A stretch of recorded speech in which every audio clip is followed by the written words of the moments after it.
ให้ลูกชายดิไปหาขุดมันเขาไปรับจ้างเขารับจ้างขุดมันโอ้จากไหนบ่ได้แต่มันไปบุญละจักมื้อแล้วไปนะเปล่าไป2 มื้อ3 มื้อแล้วไปช่วง3มื้อเขาเจ้าให้เท่าไหร่ก็เขาว่าวันละแสนวันละแสนบ่บางเทื่อก็ขุดบ่ได้ก็วันนึง50ก็มียิงตามจะขุดได้นะยิงตามขุดไร่บ่อ๋อเสือ2,000ก็มีเสือ2,000ก็มีขุดบ่ได้เจ้ากี่ขายก็2,000โดยเข้านี่เป็นจังได๋เข้านี่เบิดแต่หึงได้เข้านี่ยังยังอยู่ไหนนึงยังบ่หลายพอดีเลยติว่าสิโตบ่แซ่นแล้วบ่หารเอาบ่หารเอาติ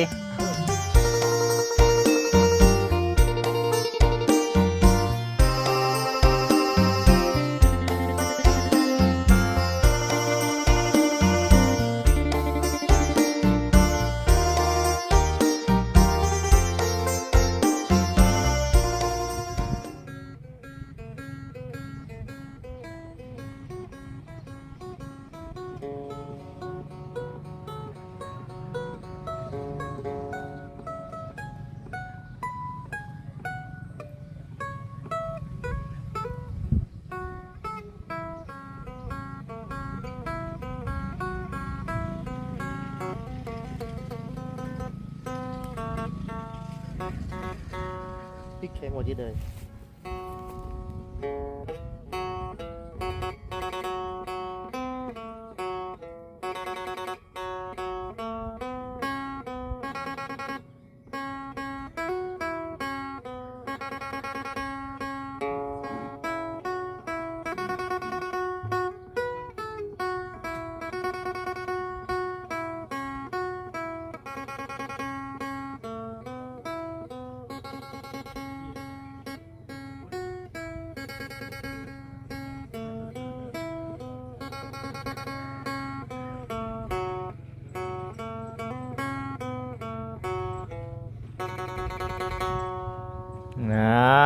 น่าสบายดีพี่น้องเอ้ยลองเมืองพินลองเมืองพินแล้วก็ถ่ายบรรยากาศให้กับผมเป็นพี่น้อง FC ทุกท่านเนาะซึ่งพี่น้องเอ้ยลองเบิ่งบ่จับตะโดนได้ผมบ่จับตะหึงบ่นี่ขึ้นมาหาประตูจุ๋ยต้องมีเสียงรำเสียงเพลงพี่น้องเด้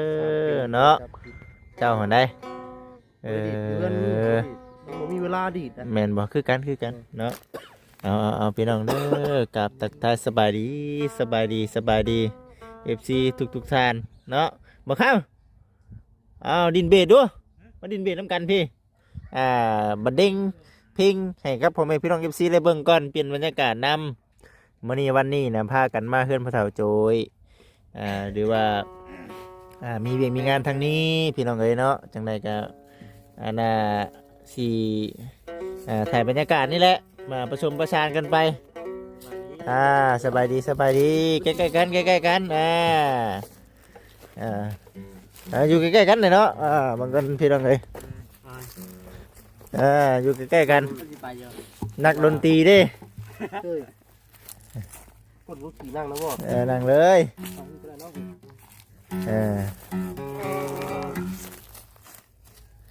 มือกีตาร์ก็อยู่นี่พี่น้องเนาะมือพินก็อยู่นี่พี่น้องเอ้ยจังเบาคำบัดเด้งเพลงก่อนจักบทจักก่อนนั่นก็สิไปหาพระเฒ่าโจ้ยพี่น้องเอ้ยเนาะอะไรบ่ครับมาเสิร์ฟบ่จังหวะได้เนาะ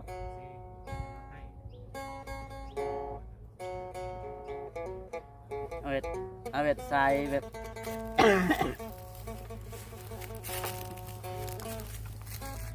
ใส่ไปได้จะไปแบบน้ำซิ่งอะนะน้ำซิ่งว่าตึงอะไร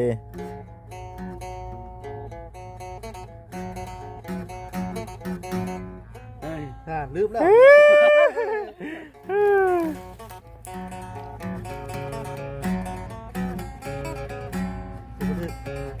ค่อยเนาะ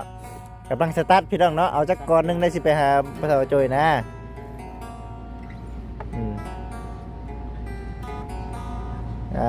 นั่นแหละพี่น้องเอ้ยเนาะ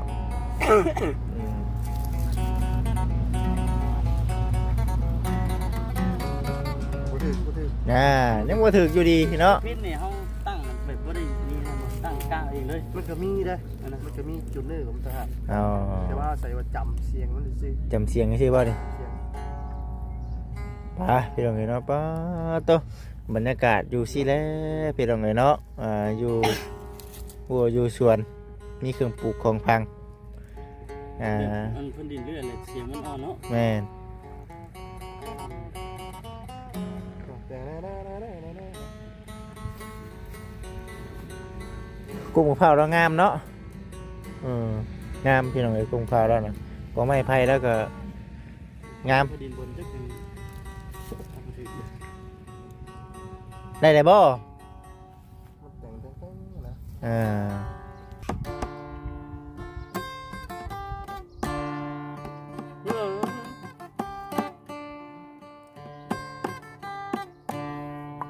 โอ้ยชอบแล้วแม่นจังน้องไอ้ดาดังเอ้ย ม่วนเชยพี่น้องเอาม่วนพี่น้องเอ้ยเนาะ ได้แล้วว่ะ ยังไม่ได้เลย ยังไม่ได้อยู่เนาะ เอาถ้าพี่น้องเลยเนาะก็ถือว่ามาน้ำกันเบิดมื้อนี้เดี๋ยวสิไปหาทั้งพระเฒ่าอาจอยก่อนพี่น้องเอ้ยโดยงามอ่องต้องคือเก่าพี่น้องเด้อเห็นสารดันเป็นแล้วนี่จักสิแม่นหน้าฝนเนาะหรือว่าหน้าแล้งยามขี้พุ่นก็ยังใสอ่องต้องคือเก่าเนาะเอาบ่บุญเพิ่ยสบายดีสบายดีมาเบิ่งประตูจุ๋ยเฮาก่อนพี่น้องเอ้ยบ่ได้มาหลายฝ่าหลายปีได้บริมาหลายเรือนแล้วเนาะหรือมือจิตเองกันเลยว่าออกไปกระเพื่อนไปกับขอโทษขออภัย FC นำหลายเมื่อนี้ก็ถือว่าโอ้ยลมหนาวพัดมาฮอดพอเฒ่าอาโจยมื้อนี้เนาะพอตัวยังใส่แว่นตาคือเก่าสบายดีพ่อสบายดีเครื่องของอีหยังคือหลายแท้อันนี้ฮะ เป็นมาตอนแล้ว มาต้อนเนาะโอ้ข้าวมีข้าวสาร โดย โอ้เป็นจังไรเข่าตัวเองได้เบิดแล้วพอดีเลยเนาะอ๋อปะพอดีเบิดเลยเนาะเข่าก็ได้เนาะ โดย อ๋อ เดินนั่งอย่างนี้ โดยยืมไม้เบา โดย อานาซะดิพี่น้องเลยเนาะบ่เคยใส่ไม้จักเทื่อบ่จิตเองก็ได้มาเบิ่งว่าสิได้ยินหรือบ่ได้ยินเนาะโอ้ให้ลูกชายดิ ไปหาขุดมันเขาไปรับจ้างเขา รับจ้างขุดมัน โอ้ จากไหนเมื่อไหร่จะมันไปบุญละ จักมื้อแล้วไปนั่นพ่อ ไปโชว์มือชามือแล้วไป ตรงชามื้อเขาเจ้าให้เท่าไหร่ก็ เขาว่าวันละแสนหน่วย วันละแสนบ่ บางทีก็ขุดบ่แหละก็วันนึง50ก็มี โอ้ ลิงตามจะขุดได้นะ อิงตามขุดไร่บ่อ๋อ เสือชาวพันธุ์ก็มี ซื้อ2,000ก็มี ขุดบ่ไหลก็เจ้ากี่ขายก็ชาวพันธุ์ โดยเข้านี่เป็นจังได๋เข้านี่เบิดแต่หึงได้เข้านี่ ยังยังอยู่ไหนนึง ยังบ่หลายพอดีเลยติ ว่าสิโตบ่แซนแล้วบ่หารเอา บ่หาเว้าติ ประมาณจักมื้อเอา50นี่เอา50โลนี่ประมาณจักเดือน กินชุดไหนก็เท่าไรแต่เขาบ่แซนมาให้เลยอย่างอยู่ พอนบ่2เดือน 3 เดือนนี่ 3เดือนจังเบิดเทื่อหนึงบ่ 3 เดือน 3เดือนจังเบิดเทื่อหนึงพี่น้องเอ้ยเนาะเข้า50โลคนเดียวหรือว่า2คน 2 คน 2คนบ่กับน้องเพิ่นก็บ่ค่อยได้กินทางนี้แน่ไปเวียกไปงานเนาะแม่นบ่ ก็กินอยู่ กินน้ำกันแม่นบ่ บางทีมันก็เอาข้าวสารสิไปก็มี โอ้2คนกินน้ำกัน 2-3 เดือนจังเบิด โอ้โดยเป็นจังได๋ซะตา เห็นทุงแจ้งแล้ว เป็นหุงแจ้งบ่ได้คันหูคันตาบ่เด่น บ่ กันเอาออกได้สาธุ มันเป็นตาแดง คำออกแม่นตาแรงเลยโอ้ อันทุกแดงก็เขาไปแดงก็ตา บ่ได้เพิ่นนี่ยัง เอ้าเบิ่งเด้อบ่ได้เพิ่นนี่ยังสู่ลมสู่เลบ่ได้นี่เนาะ ได้อยู่จะเป็นอะไรแบบนั้น นี่ว่าต้องใช้ตลอดบ่พี่น้องเอ้ยเนาะก็บ่ขออนุญาตนำ ใช้ตลอด ใช้ตลอดเลยแม่นบ่ ก็คืนก็คันเฮาเปิดไว้เฮืองหันแบบจะขาคันเฮาใส่แว่นทำแจกปัง กลางคืนนะบัดไปหน้านอนเอาออก ก็คืนก็เสือนอนใช้เลย นอนใส่เลย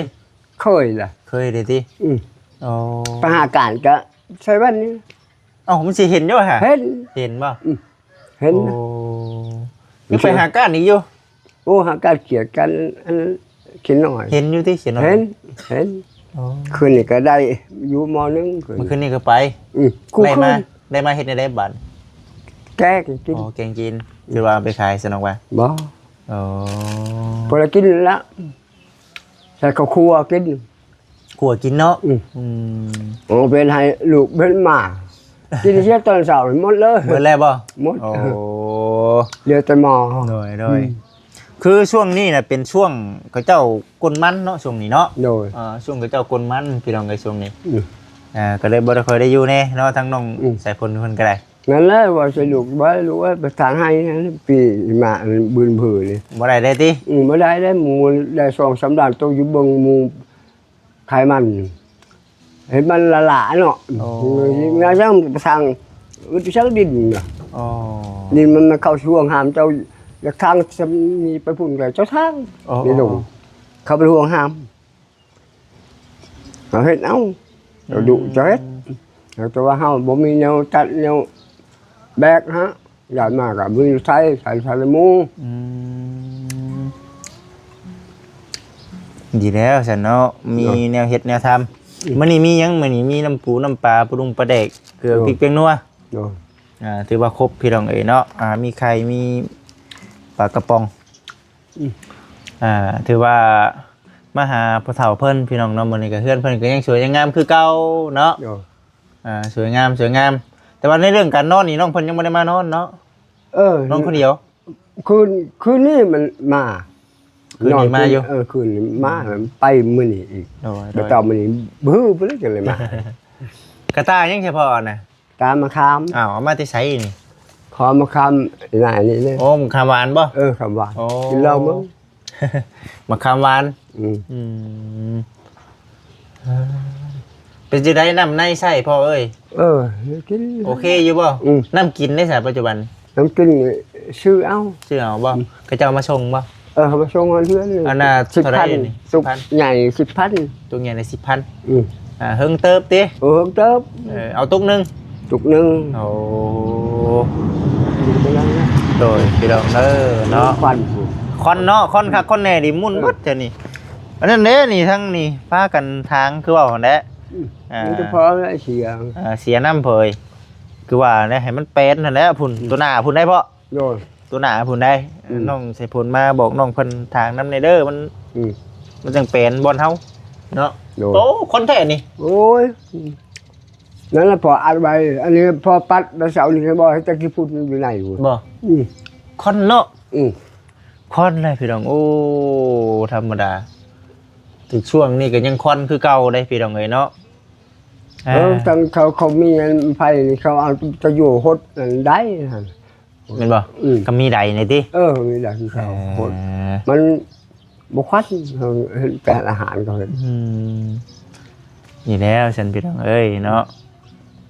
ถือว่าปัจจุบันนี้พ่อก็มีแต่เฮ็ดก็แก๊กไปนี่บ่ตามเพื่อนตามชาตินี่บ่ มีสิก็เกินไปหากิน กลางคืนไปหากิน ไปหาการ หาก้าน การเครียด ก้านเขียดเขียดนี่คืออยู่น้ำห้วยบ่ มันอยู่ตำหวยได้เจอมันมีพางแล้วมันอยู่ในพางแล้วกันเขาแย่เอา ไปกับไผก็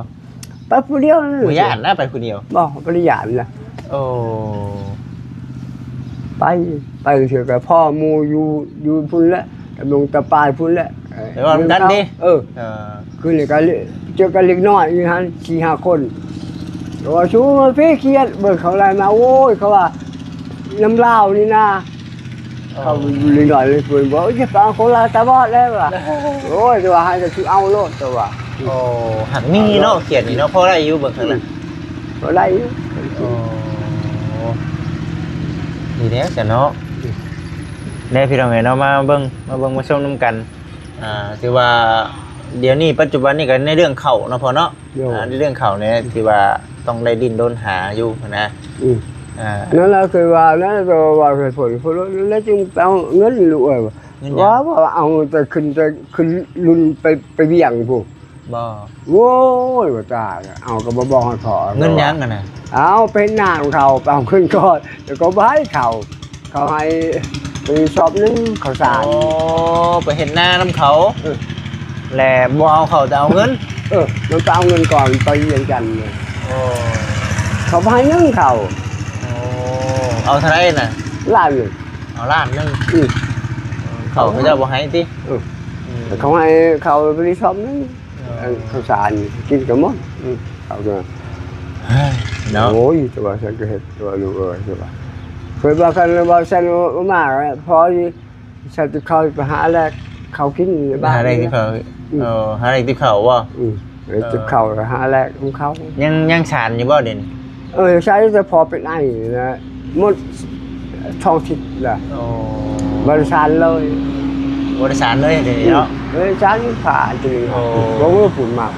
พี่น้องเอ้ยผุนเนาะบ่ธรรมดาไม่ดีได้พี่น้องเอ้ยโอ้ยควันกรุกกลัวจังหวะตายแล้ว เพื่อนคนอยู่ใต้พี่น้องคือแบบนี้ได้นี่เนาะขออนุญาตนำนี่คอนได้มึงเนี่ยพี่น้องเอ้ยมาเบิดนี่โอ้ย อันนี้ก็ อันไม่พออันแม่โอ้ แต่หมด ของปากก็ดังแท้นี่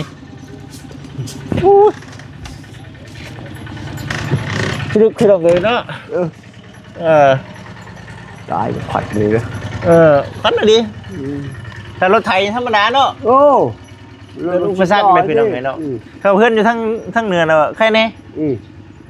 ดินเฉพาะมันอยู่ทางใต้เนาะ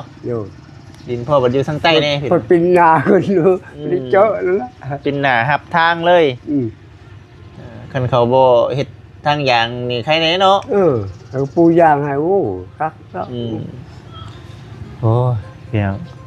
กะสินี่แหละมื้อนี้ก็ทั้งลูกทั้งเต้าเองก็มานํกันกับทั้งทีมงานนั่นแหละมาเยี่ยมมาหย่ามึงทั้งเฉพาะเพิ่นก่อนว่าซั่นน่ะนะอยู่ดีมีแฮง ดีใจให้แน่ที่มีผู้รักผู้ใหญ่ชื่อเครื่องชื่อของให้ โดย ปัจจุบันนี่ก็เรื่องของแบบนี้เนี่ยคือเบิดแล้วเนาะ โดยบ่ได้มีแต่กินของธรรมชาติไปเนาะโดยอ๋อมาหายกันน้ำปลาแบบนี้แล้วฝึกหายกันยังคงนี้ได้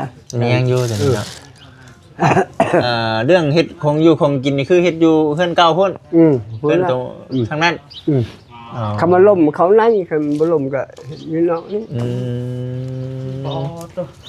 คนได้บ่ครับคนก็ดูกลัวทางนี้ป่ะโอ้ยคนอย่างนี้เลยเด็กเดี๋ยวจะกินเนาะสบายดีแล้วทุกคนสวัสดียังอยู่คนเดียวป่ะโดยอยู่คนเดียวยังไปรับจ้างลูกจะรับจ้างขุดมันของเขาตักได้เจ้าได้พอได้กลุ่มต้นมันกระยามันจ้างหักใบไปเนาะใครมันจะรักบ้านรักเมืองเลยพ่อแม่นั่นแหละไปหาไหนเนาะมันจะว่าจะได้ยังขอเลยลูกเอ้ยของคุณทุกคนยากได้คนยากจะได้ยังขอบ้านละเมืองเป็นรักของงูบ่ได้ได้แต่ว่ามีพาเห็ดอะไรเห็ดยาเพชรได้แต่ว่าผู้แม่ผู้ช่วยให้เห็ดเงินสั่นคือบ้านคือเมืองจะเป็นโลเลยหัวเพื่อนสิมกเสียใจได้แม่นบ่พอบอกฉันบอกกันนั่นแหละเนาะพอบอกอย่าไปรักไปเล่มก็ว่าแหละอยู่เพื่อนกาเยอะองตาเพื่อนเข็ดก็แม่น้อยแม่นบ่สาธุได้เงินเพื่อนเอ้ยคู่หมู่คู่เวทบัดนี้ก็คือสิกินเฮิงเติบบัดนี้เนาะโดยเข้าเบิดหรือว่าเข้ายังในหนึ่งยังตะเกยบ่เห็นมาตะกี้เพิ่นบ่ยังบ่ทันเบิดอยู่ติยังนี่อีกนึงยังประมาณอยู่เต็มอยู่กระตาโอ้เข้าได้ยังประมาณนี้เนาะโอ้กระตานี่ตัวเองชานมาจากนี่แม่นบ่จะดิ่งบ่นี่ชานคำหวานลองเบิ่งลองกินเบิ่งดูเรามาคำหวานเนาะบ่ตัวบ่ไปตัวเลยส้มตัวว่าคำหวานจ้ะหวานอร่อยเลยหวานอร่อยเลยติหวานอร่อยเลยเนาะ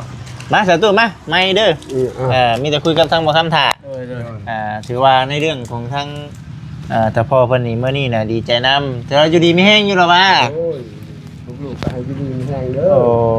จันตลอดปลอดภัยทุกชะตาโดยบ่แต่ถือว่านั่นแหละเนาะดีใจเลยให้มาดีใจอยู่บ่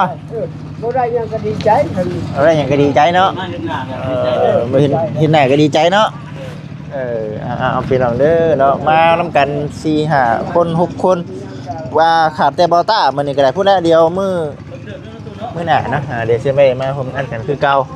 มื้อนี้ก็ถือว่าเอ้ามาเยี่ยมมาจำครบทีมมื้อหน้ามื้อในก็ถือว่าไปเวียกไปงานไผลาวเนาะมื้อนี้ก็ถือว่าว่างแน่พี่น้องเนาะบ่กินมื้อนี้ก็ได้ ไปใส่พี่น้องเด้อเนาะที่ตามรถชมเมืองไปน้ำกันเนาะสำหรับคลิปนี้ก็กล่าวคำว่าสบายดีเด้อพี่น้องเด้อ